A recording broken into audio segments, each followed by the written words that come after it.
రాహుగ్రస్త చంద్రగ్రహణ సందర్భంగా ఆ సమయంలో ముఖ్యంగా జాగ్రత్తలు తీసుకోవాల్సిన వారు ఎవరయ్యా అంటే గర్భిణీ స్త్రీలు.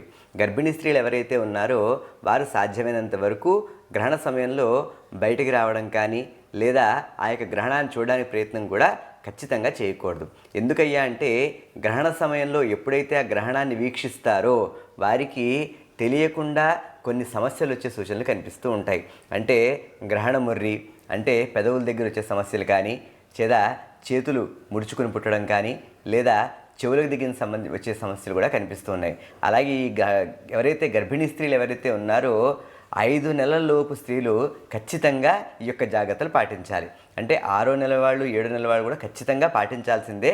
కాకపోతే 5వ నెల వచ్చేసరికి అవయవాలన్నీ కూడా ఆకృతి అంతా కూడా వచ్చేస్తుంది కాబట్టి కొంత ఎఫెక్ట్ అనేది తక్కువగా ఉంటుంది. కాబట్టి వారు అంటే 6వ నెల దాటిన తర్వాత వారు చూసినా పర్వాలేదు, కానీ చూడకుండా ఉండవనేదే మంచి ఫలితాలను ఇస్తుంది.